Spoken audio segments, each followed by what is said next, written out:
TV ముందుగా headlines చూద్దాం. కేంద్ర మంత్రి రాజ్నాథ్ తో సీఎం రేవంత్ రెడ్డి భేటీ.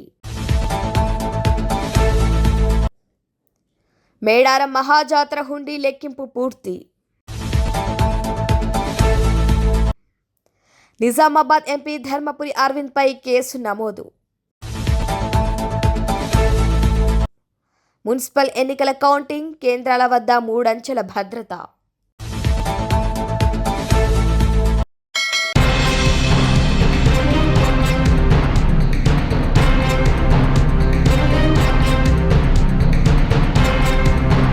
మున్సిపల్ ఎన్నికల ఓట్ల లెక్కింపు ప్రక్రియను అత్యంత పారదర్శకంగా ప్రశాంతంగా నిర్వహించేందుకు కౌంటింగ్ కేంద్రాల వద్ద 3 అంచెల భద్రత ఏర్పాట్లు చేసినట్లు నగర పోలీస్ కమిషనర్ గౌస్ ఆలం తెలిపారు.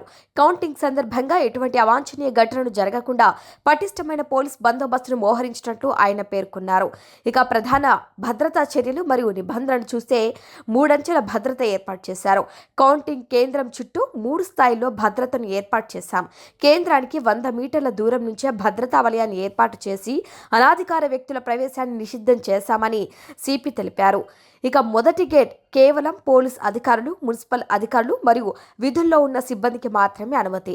ఇక రెండవ గేట్ అభ్యర్థులు, కౌంటింగ్ ఏజెంట్లు మరియు మీడియా ప్రతినిధులకు ప్రత్యేక ప్రవేశం కల్పించడమైంది. వీరందరూ తప్పనిసరిగా గుర్తింపు కార్డులు కలిగి ఉండాలి. ఇక ట్రాఫిక్ దారి మళ్లింపు చూస్తే ఓట్ల లెక్కింపు కేంద్రాల వైపు వచ్చే వాహనాల వల్ల ట్రాఫిక్ అంతరాయం కలగకుండా ముందస్తుగా దారి మళ్లింపు చర్యలు చేపట్టాం. జగిత్యాల, కరీంనగర్ మార్గంలో ప్రయాణించేవారు పోలీసుల సూచనలు పాటించాలన్నారు.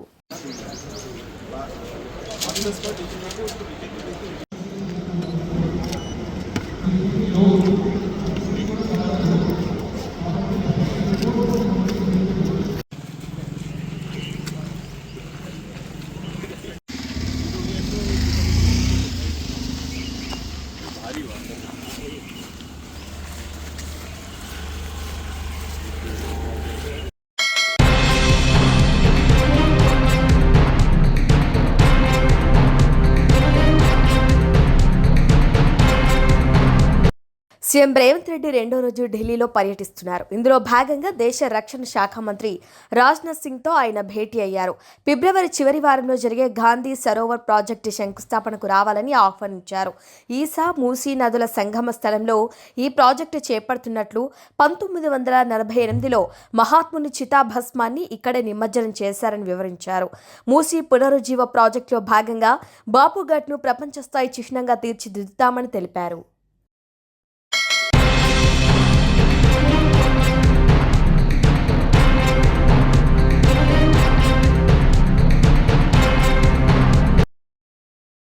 ప్రపంచ ప్రఖ్యాత మేడారం సమ్మక్క సారలమ్మ మహాజాతర హుండీ లెక్కింపు ప్రక్రియ బుధవారంతో ముగిసింది. ఈ నెల 5వ తేదీ నుంచి హన్మకొండలోని టీటీడీ కళ్యాణ మండపంలో నిర్వహించిన లెక్కింపులో మొత్తం 828 హుండీలను తెరిచి నగదు ఆభరణాలను లెక్కించారు. వారం రోజుల పాటు సుమారు 400 మంది సిబ్బంది దేవాదాయ శాఖ అధికారుల పర్యవేక్షణలో కట్టుదిట్టమైన భద్రతా ఏర్పాట్ల మధ్య లెక్కింపు చేపట్టారు. మొత్తం 13,25,83,269 ఆదాయం లభించినట్లు అధికారులు వెల్లడించారు. హుండీలో నగదుతో పాటు విదేశీ కరెన్సీ, రద్దు నోట్లు, బంగారం, వెండి ఆభరణాలు కూడా లభించాయి. గత మహాజాతరలో 540 హుండీల ద్వారా 13.25 కోట్ల ఆదాయం నమోదవగా ఈసారి 828 హుండీలు ఏర్పాటు చేసినప్పటికీ దాదాపున సమాన స్థాయిలోనే ఆదాయం రావటం విశేషం. హుండీల సంఖ్య గణనీయంగా పెరిగినా ఆదాయం పెరుగుదల పరిమితంగానే ఉండటం గమనార్హమని అధికారులు పేర్కొన్నారు. భక్తుల విశ్వాసానికి ప్రతీకగా నిలిచే మేడారం జాతరలో లక్షలాది మంది పాల్గొనగా హుండీ ఆదాయం కూడా భారీ స్థాయిలో నమోదవటం దేవాలయ అభివృద్ధి కార్యక్రమాలకు తోడ్పడనుంది. లభించిన నగదు, ఆభరణాలను ప్రభుత్వ నిబంధనల ప్రకారం బ్యాంకుల్లో జమ చేయనున్నట్లు దేవాదాయ శాఖ అధికారులు తెలిపారు.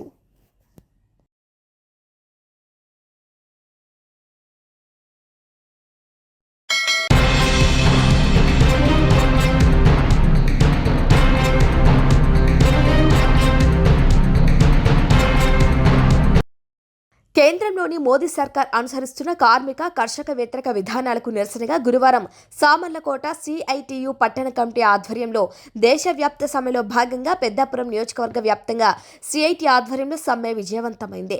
పెద్దాపురం సిఐటియు జిల్లా నాయకుడు డి క్రాంతికుమార్ ఆధ్వర్యంలో మున్సిపల్ కార్యాలయ నిరసన ర్యాలీ కార్యక్రమంలో నిర్వహించారు. సామర్లకోట మోహర్ కాంప్లెక్స్ వద్ద నుంచి స్టేషన్ సెంటర్, బల్ల మార్కెట్ సెంటర్ వరకు ర్యాలీ నిర్వహించారు. ఈ సందర్భంగా బెవరేజెస్ హమాలీ వర్కర్స్ యూనియన్ రాష్ట్ర అధ్యక్షుడు విప్పర్తి కొండలరావు, అంగన్వాడీ వర్కర్ సీనియర్ జిల్లా నాయకురాలు ఎస్తేరు రాణిలో మాట్లాడుతూ కేంద్ర ప్రభుత్వ కార్మిక రైతు వ్యతిరేక కార్పొరేట్ అనుకూల విధానాలను నిరసిస్తూ సమ్మె నిర్వహించడం జరుగుతుందన్నారు. కేంద్రం తీసుకొచ్చిన 4 కొత్త లేబర్ కోడ్లు రద్దు చేయాలని, ప్రభుత్వ రంగ సంస్థల ప్రైవేటీకరణను నిలిపివేయాలని, ఉపాధి హామీ పథకంలో మార్పులను వెనక్కి తీసుకోవాలని, లేకుంటే కార్మికుల ఆగ్రహానికి బీజేపీ ప్రభుత్వం భారీ మూల్యం చెల్లించుకుంటుందని హెచ్చరించారు. అధికారులని ప్రభుత్వం సవరించాలి. ఉద్యోగ ఉపాధి భద్రతకి ఏదైతే చట్టాలు తీసుకొచ్చారో పాత చట్టాలను కొనసాగించాలి. అలాగే 4 లేబర్ కోడ్లు కూడా రద్దు చేసి యథావిధిగా ఏదైతే మన లేబర్ కోడ్ ఏదైతే ఉన్నాయో ఈ చట్టాలు అన్నీ కూడా ఆ చట్టాలు ఉండాలని చెప్పేసి ఈ యొక్క సమ్మె జరుగుతూ ఉంది. అలాగే యూనియన్ పెట్టుకుంటే రాష్ట్ర ప్రభుత్వం హక్కు కావాలి, పర్మిషన్. అలాగే మనకు ధర్నా చేయాలంటే పర్మిషన్ కావాలి, మన హక్కులు సాధన కావాలంటే పర్మిషన్ కావాలి. ఇవన్నీ లేకుండా గత ప్రభుత్వాలు ఏదైతే మనకు ఉన్నాయో, గత జీవోలు ఏదైతే ఉన్నాయో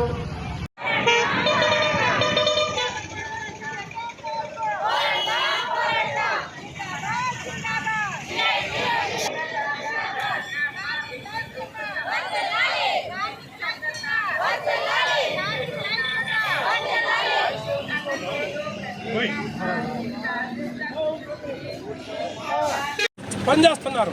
మరి కాంట్రాక్ట్ సంస్థల జనాలు పనిచేస్తున్న వాళ్ళకి ఇప్పటికే కనీస వేతనాలు అమలు కావట్లేదు. సుప్రీంకోర్టు ఏమైతే ఆదేశం ఇచ్చింది, కనీస వేతనం 26 రూపాయలు చేయమని ఆదేశం వచ్చింది.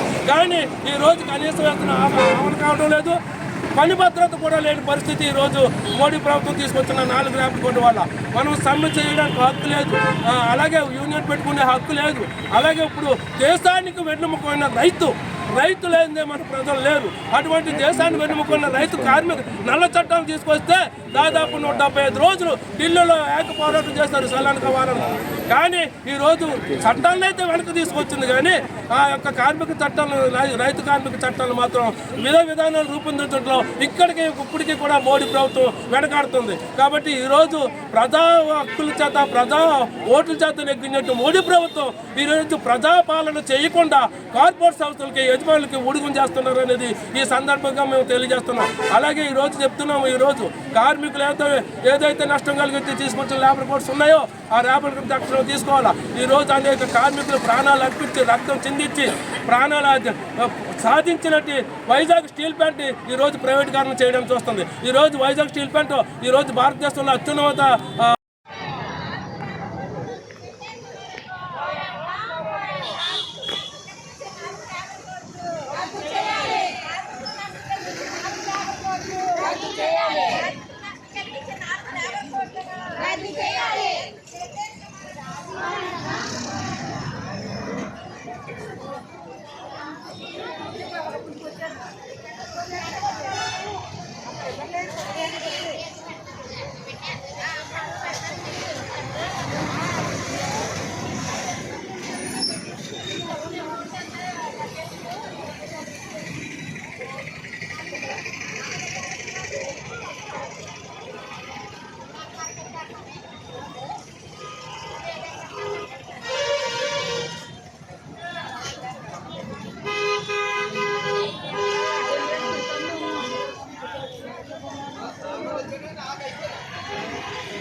నిజామాబాద్ ఎంపీ ధర్మపురి అరవింద్ పై కేసు నమోదైంది.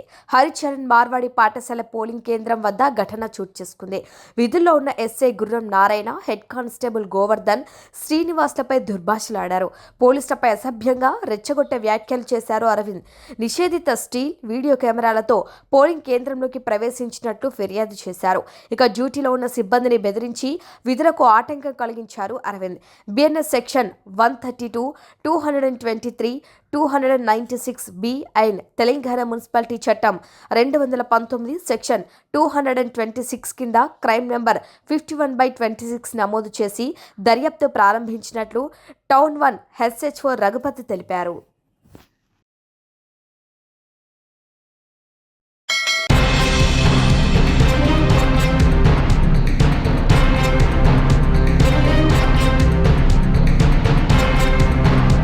శ్రీకృష్ణ దేవరాయల ఉత్సవాలు తెలుగు భాష ఔన్నత్యం చాటేలా ఉన్నాయని కృష్ణా జిల్లా ఎస్పీ విద్యాసాగర్ అన్నారు.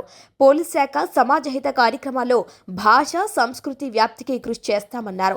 ఘంటసాల మండలం శ్రీకాకుళంలోని శ్రీ కాకులేశ్వర స్వామివారి దేవస్థానంలో భాషా సాంస్కృతిక శాఖ, దివి ఐతిహాసిక మండలి సంయుక్త ఆధ్వర్యంలో ఆలయంలో అముక్తమాల్యద మంటపంలో శ్రీకృష్ణ దేవరాయలకు, కాసుల పురుషోత్తమ కవి విగ్రహాలకు ఎమ్మెల్యే బుద్ధా ప్రసాద్, ఎస్పీ విద్యాసాగర్, భాషా సాంస్కృతిక శాఖ చైర్మన్ పొడపాటి తేజస్వి, నాటక అకాడమీ చైర్మన్ గుమ్మడి గోపాలకృష్ణ ఘనంగా నివాళులు అర్పించారు. తేజస్వి మాట్లాడుతూ పాలకులు తెలుగు భాషను కాకుండా సంపదగా చూడాలన్నారు. తెలుగు వారందరూ సందర్శించాల్సిన గ్రామం శ్రీకాకుళం అన్నారు. శ్రీకాకుళ ఘన చరిత్ర నుంచి నేటి యువత స్ఫూర్తి పొందటమే ఉత్సవాల లక్ష్యమని ఎమ్మెల్యే బుద్ధా ప్రసాద్ అన్నారు. శ్రీకృష్ణ దేవరాయ ఉత్సవాల్లో శ్రీకాకుళ పర్యాటక అభివృద్ధి లక్ష్యమన్నారు. ఈ సందర్భంగా భువన విజయం, మోహిని, భస్మాసుర ప్రదర్శనలు సాహిత్య ఔన్నత్యం చాటి చెప్పాయి. నిన్ను చూచినది మొదలు నా ఒడగల్లయు కామాగ్నితో దహించుకోబోతున్నది. హే శృంగార దేవయ్య, నన్ను కరుణించి నా దానిని రా రా. ఆగుము దానవేంద్ర, ఏమిటి ఆ చొరవ? ముందు నాదు మాటను ఆలకింపు. ఏమది?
చూపని వాళ్ళు కూడా చరిత్రహీనులుగా మిగిలిపోతారు.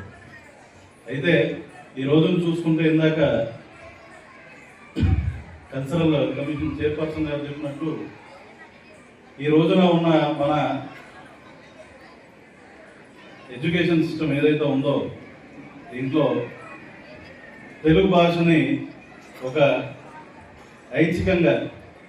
ఐచ్ఛికమైన సబ్జెక్టుగా దీన్ని ఇవ్వడం జరుగుతుంది. మేము ఉన్నప్పుడు మా తెలుగు టీచర్లు మాకందరికన్నా ఇష్టమైన టీచర్ ఎవరంటే మా తెలుగు టీచర్ ఉండేవాళ్ళు. ఎందుకంటే పిల్లల్ని కూర్చోబెట్టి వాళ్ళకి తెలుగు భాషలో ఉన్న ఔన్నత్యం, దాంట్లో ఉన్న కవుల యొక్క వాళ్ళు సమాజానికి ఏ విధమైన మంచి చేశారు, ఇటువంటి సంస్కృతి గురించి మనం నేర్చుకోవడం వల్ల ఇందాక పెద్దలు చెప్పినట్టు బయటికి వెళ్ళినప్పుడు మనం ట్వింకిల్ ట్వింకిల్ లిటిల్ స్టార్ అని చెప్పలేము నిజంగానే. అయితే మన భాష గురించి మనకు తెలుసు అనే విషయం అవతల వారికి గుర్తించగలిగినట్టయితే దానివల్ల మన గౌరవమే కాదు, ఎవడి భాష గురించి వాడికి జ్ఞానం ఉంది అని తెలిసినప్పుడు అవతల వాళ్ళు మన జాతిని కూడా గౌరవిస్తారు అని చెప్పి ఈ సందర్భంగా నేను చెప్తాను. ఎందుకంటే మేము నేషనల్ పోలీస్ అకాడమీలో ట్రైనింగ్ చేసినప్పుడు చాలామంది ఇతర రాష్ట్రాలే కాదు ఇతర దేశాల నుండి కూడా మాతో పాటు ట్రైనింగ్ తీసుకున్న వాళ్ళు ఉన్నారు. వాళ్ళల్లో జనరల్గా చాలామందికి తెలుగు భాష అంటే అక్కడ ఉన్న వారికి నార్త్ ఇండియన్స్కి చాలామందికి తెలియదు. వాళ్ళకి తెలిసిందల్లా దక్షిణాది రాష్ట్రాల నుండి వచ్చామంటే మీ తమిళ అని చెప్పి అడుగుతారు అంతే.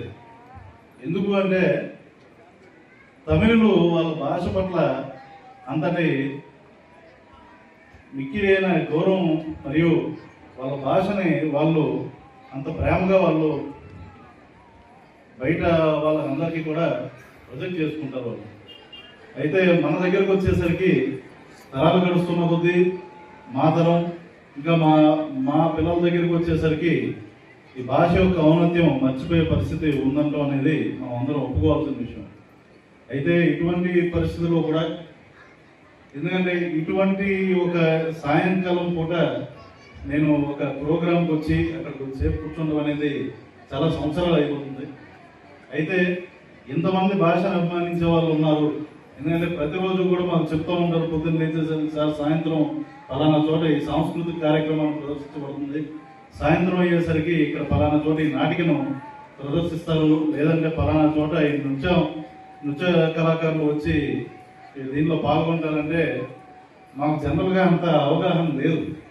ఇక్కడ ఎంత వైభవంగా జరుగుతుంది, సాయంత్రం అయ్యేసరికి ఇంత మక్కువతో ఇంతమంది దీన్ని వచ్చి గమనిస్తారని చెప్పి ఇటువంటి దాన్ని మా పోలీస్ డిపార్ట్మెంట్ పరంగా కూడా ఇటువంటి జిజ్ఞాస మీ అందరిలో ఏదైతే ఉందో దాన్ని ఉపయోగించుకొని మేము కూడా ఇక్కడ నుండి ఒక ప్రోగ్రాం ఎలాగో చేయాలనుకుంటున్నాం. చిన్నపిల్లలకి వాళ్ళని మరింత సేఫ్టీ వాళ్ళకి పెంచేదానికోసం వాళ్ళకి ఒక బాల్య వివాహాలు, డ్రగ్స్ బారిన పడకుండా కొంత అవగాహన, అదేవిధంగా ఆడపిల్లల చదువు ఎందుకు ముఖ్యమని చెప్పే దానికోసం ఒక ప్రోగ్రాం చేద్దాం అనుకుంటున్నాం. ఇక్కడ నుండి కూడా నాకు వచ్చిన ఆలోచన ఏంటంటే ఈరోజు ఈ ప్రోగ్రాం రావడం వల్ల అటువంటి ప్రోగ్రాంలు రోజు సాయంత్రం ఈ టైం మీరందరూ ఇలా సాంస్కృతిక కార్యక్రమాలు అవుతున్న దగ్గర కంపల్సరీగా మా వాళ్ళని వచ్చి అందరికీ కూడా చెప్పమని చెప్పి చెప్తామని ఈ సందర్భంగా తెలియజేసుకుంటున్నాం. మీరందరూ కూడా దాన్ని ముందరికి తీసుకెళ్ళి, ఎందుకంటే భాష యొక్క ఔన్నత్యం మరొక్కసారి నాకు గుర్తు చేసినందుకు, అదేవిధంగా నాకు తెలుసుకోవడానికి అవకాశం ఇచ్చినందుకు కూడా మన శాసనసభ్యులకి నేను ధన్యవాదాలు తెలియజేసుకుంటాను.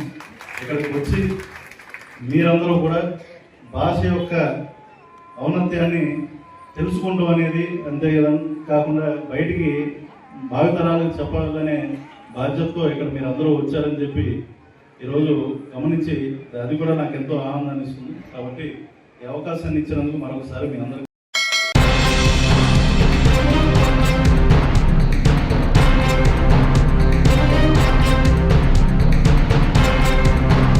పెద్దపల్లి పట్టణంలోని బాలసదనంలో ఫుడ్ పాయిజన్ అయిన ఘటనలో 32 మంది అస్వస్థతకు గురయ్యారు. అందులో 4 పరిస్థితి విషమంగా ఉండటంతో జిల్లా ఆసుపత్రిలో చికిత్స అందిస్తున్నారు. అదేవిధంగా మరో 27 మందికి విద్యార్థులకు ప్రథమ చికిత్స అందించి రాత్రి డిశ్చార్జ్ చేశారు. విద్యార్థి మాట్లాడుతూ అన్నం తిన్న తర్వాత వాంతులు అయ్యాయని, రాత్రి ఆసుపత్రిలో జాయిన్ చేశారని తెలిపారు. జిల్లా అధికారులు పట్టించుకోకపోవటం వలన ఇలాంటి ఘటనలు తరచూ జరుగుతున్నాయి. ఇకనైనా అధికారుల దృష్టి సారించి పిల్లలకు మెరుగైన సౌకర్యాలు కల్పించి స్వచ్ఛమైన ఆహారం అందించాలని పలువురు కోరుతున్నారు.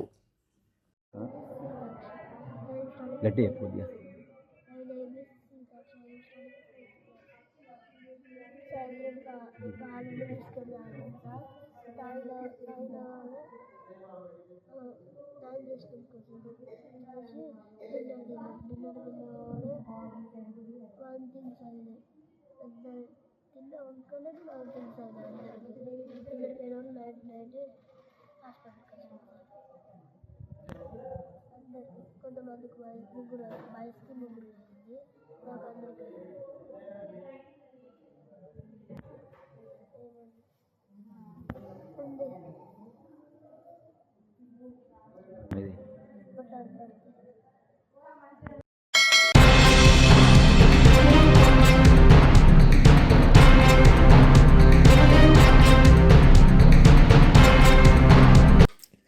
మహర్షి దయానంద సరస్వతి జయంతిని పురస్కరించుకుని 12 ఫిబ్రవరి ఉదయం 11 గంటలకు స్థానిక మియాపూర్ జెడ్పీహెచ్ఎస్ పాఠశాలలో అట్టేపల్లి చారిటబుల్ ట్రస్ట్ ఆధ్వర్యంలో విద్యార్థులకు పరీక్షా సామాగ్రి పంపిణీ కార్యక్రమం నిర్వహించబడింది.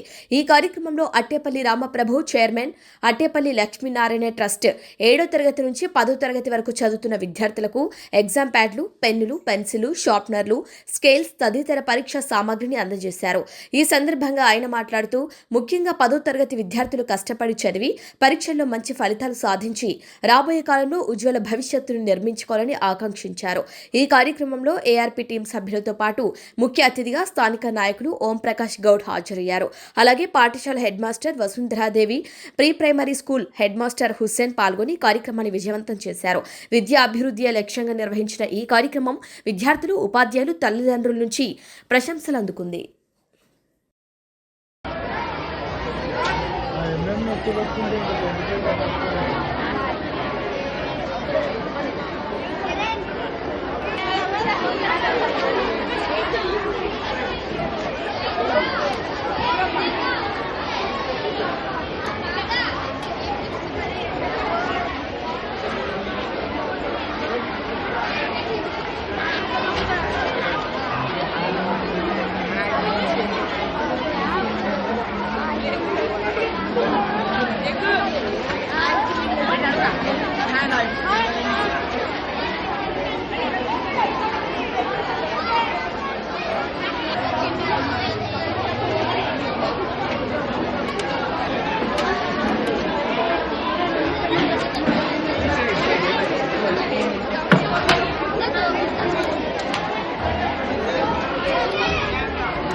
బులెటిన్ హెడ్లైన్స్ మరొకసారి. కేంద్ర మంత్రి రాజ్నాథ్తో సీఎం రేవంత్ రెడ్డి భేటీ. మేడారం మహాజాతర హుండీ లెక్కింపు పూర్తి. నిజామాబాద్ ఎంపీ ధర్మపురి అరవింద్ పై కేసు నమోదు. మున్సిపల్ ఎన్నికల కౌంటింగ్ కేంద్రాల వద్ద 3 అంచెల భద్రత. ఇవి వాళ్ళ bulletin updates. Keep watching strawberry TV.